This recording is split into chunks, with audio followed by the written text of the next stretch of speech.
सत्संगत जी, प्यार से कहना धन निरंकार जी। तो ये जो आप सबका सत्संग के प्रति, निरंकार के प्रति, सेवा के प्रति, सुमिरन के प्रति ये जो अपना एक मन है, जो निरंकार में टिकाने वाली बात होती है, जो अपना असली रूप है हर एक का, उसकी पहचान करने तक की यात्रा ही नहीं है। सिर्फ एक बार जब ये रूबरू होकर इस प्रभु परमात्मा का ज्ञान, ब्रह्म ज्ञान द्वारा आज हमें जब मिल जाता है, तो उसके बाद जीवन को कैसे जीना है, वो सब बातें जो इस सत्संग रूप से हमें शिक्षा मिलती है, उसको किस तरह अपने जीवन में अपनाना है। तो वही भाव आप सबका आज दिख रहा है कि चाहे आज कुछ भी करा जा सकता था दिन में, पर आप सब ने ये वो डिसीजन लेकर कि आज सत्संग ही किया जाए। तो उस तरह ये जो नहीं भी आ पाए और उनका भी ध्यान था सत्संग में आने का, या आप सब ये जो आए भी, तो कैसे ये समय की बात है कि अपना यूज़ जो किया उसको इस प्रभु परमात्मा निरंकार के एहसास में बिताने वाली बात आ जाती है कि कैसे हमारा एक एक पल ये प्रभु परमात्मा निरंकार ने जो हमको बख्शा है, उस पल को हम सदुपयोग करते हुए कि किस तरह हमारी इंटेंशन की बात होती है वो कि हमें सत्संग में आकर एक एक पल सिर्फ आकर बैठ के चले जाना नहीं, पर एक एक वक्ता, चाहे छोटे बच्चे की ज़ुबान से था, बुज़ुर्ग की, बहन भाई, जिनसे भी कविता रूप, गीत रूप, स्पीच रूप, जो भी बोला सबने, वो एक एक वचन ऐसा था जो पूरे जीवन में एक इम्पैक्ट पॉजिटिव कर देता है। तो आज उसी तरह सत्संग में भी हमने ये सब जो आज सुना है, तो दातार कृपा करे कि ये ताउम्र हमारे जीवन में ये अच्छी बातें, ये हमारे सिर्फ बोल तक नहीं रह जाए, कान में घुस के सिर्फ दूसरों को सुनाने के लिए नहीं रह जाए, बल्कि हमारी सोच में, हमारे व्यवहार में, हमारे कर्मों में भी झलके। तो ये पंक्तियों में जिस तरह ये बात हो रही है हरदेव वाणी में कि ये सुख की बात है, ये जो हर एक को जो अपने जीवन में सुख की प्राप्ति करने के लिए क्या एक रास्ता अपनाना है। जिस तरह अभी सत्संग की भी बात हुई, उस तरह यही कि युगों युगों से देखा जाए तो संतों का तो दिल ऐसा ही हुआ है जो सिर्फ अभी की बात नहीं है, चाहे कलयुग हो, सतयुग हो, द्वापर हो, कोई भी समय ले लें, कि संतों ने तो हमेशा यही चाहा है कि एक जो हर एक को कैसे मन में चैन दिया जाए, हर एक को किस तरह अपने असली रूप इस परमात्मा का दर्श दीदार करा दिया जाए, और कैसे उस तरह फिर एक जो पहचान कराई जाए, अच्छे गुण दिए जाए, उसी में ही एक ये परमानेंट सुख छुपा है। छोटे छोटे सुख तो कहीं ना कहीं हर समय पे मिल जाते हैं, पर ऐसा कौन सा सुख है जो हर समय एक जैसा ही हो और वो उस सुख में कुछ बढ़ा ना जाए, कोई घटा ना जाए।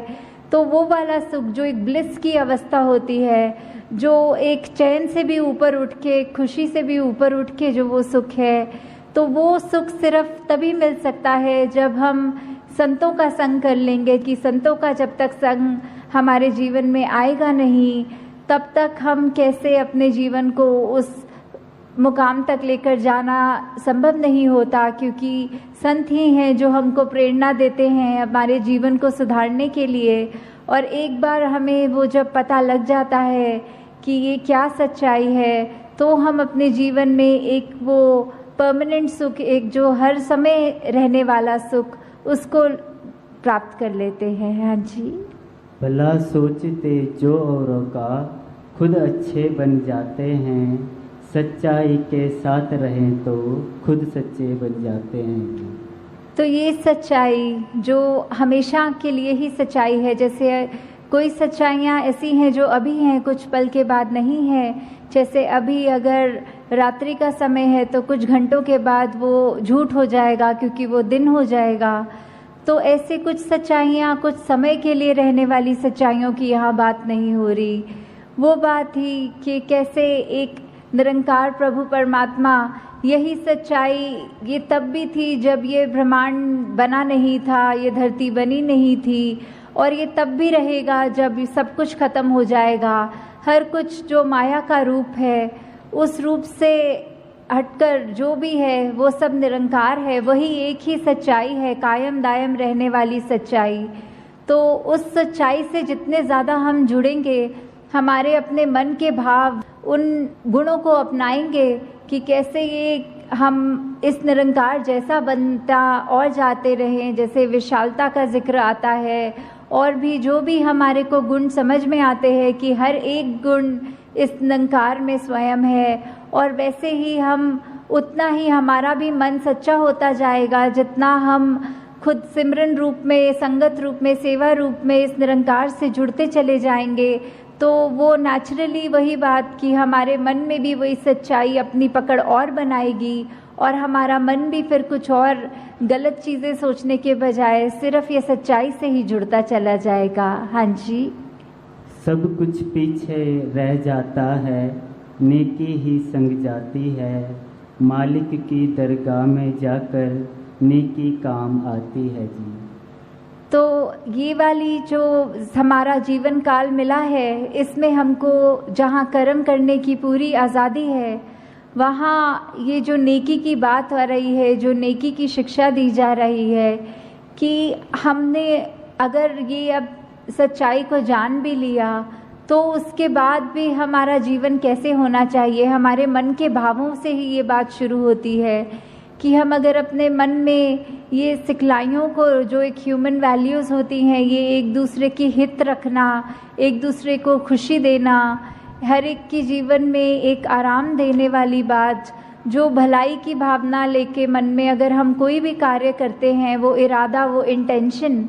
वो ही बहुत मायने रखता है। कि कर्म से पहले तो वो हमारी इंटेंशन की बात है कि कर्म तो फिर भी बाद में करेंगे, पहले तो उसको सोचना ही, वहीं से ये यात्रा शुरू है। तो ये नेकी करने की बात कि जितना हम जीवन में निरंकार से जुड़े रहेंगे उतने ही हमारे कर्म कुछ भी गलत हमसे नहीं करवाएंगे। हम खुद वो चेतन अवस्था में रह कर कि निरंकार हर समय है, प्रभु परमात्मा हर समय हमें देख रहा है, तो कुछ जानबूझकर तो गलती नहीं कर पाएंगे। और वही बात कि मन में सिर्फ अच्छाई जब रहेगी तो ये नेकी का रास्ता लेके हम ना कि सिर्फ अपना ही जीवन संवारेंगे, पर औरों के लिए भी, उनके जीवन में भी हम और उनको भी खुशी दे सकेंगे। और यही नेकी है जो हमारे साथ सदैव हमारे जीवन काल में, जहाँ हमारे को एक अच्छा जीवन जीने की कला बख्शेगी, और वही बाद में भी जहाँ वो परमात्मा की दरगाह वाली बात है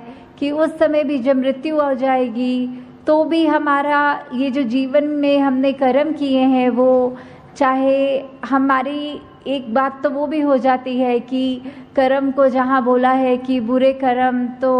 एक अलग तरह की बेड़ी है और ये अच्छे कर्म चाहे सोने की बेड़ी है। तो जहाँ वो बात भी है कि कर्म हम अगर सोचें कि हम खुद कर रहे हैं तो उसको अगर अच्छा करें या बुरा करें तो वो एक बैगेज साथ लेके चलने वाली बात हो जाती है। पर जब हमने पहले ही प्रण में जहाँ ये तन मन धन को सरेंडर वाली बात, ये समर्पित कर दिया इस परमात्मा के आगे कि सब जो बख्शा है उसी का है, तो ये ख्याल भी और ये कर्म भी जो भी हमारी तो कोई औकात नहीं कि करें। तो जब उस भाव से हम रहेंगे और हमारे अच्छे कर्म हमसे होते जाएंगे तो फिर वही बात है, वही कर्म है जो आगे हमारे मृत्यु के समय भी हमारे साथ जो आगे जाएंगे। हाँ जी। कभी किसी का बुरा सोचना सबसे बुरी बुराई है, कहे हर देव भला कर सबका, इसमें तेरी भलाई है जी। तो ये सरबत के भले वाली बात कि हर एक में कोई फ़र्क ना करते हुए कि ये भलाई की भाव जब मन में है, ये मन में जो रोशनी जग गई है, तो फिर उस रोशनी ने कोई पार्शियलिटी नहीं करनी, कोई ऐसा नहीं सोचना कि सिर्फ इस व्यक्ति के लिए ही रोशनी है, इस व्यक्ति के लिए अंधेरा है। तो वो जब रोशनी जगी है तो वो हर एक बराबर है, आगे हर एक को ही उतना ही दिखना है। तो हमने भी अपने नज़र में कोई फ़र्क नहीं करना। वो भाई कन्हैया वाली सेवा भक्ति की बात कि जहाँ युद्ध के मैदान में जब उनसे भी पूछा गया कि आपने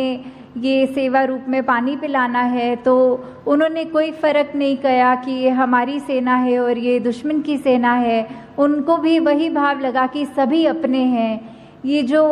अपनापन, ये जो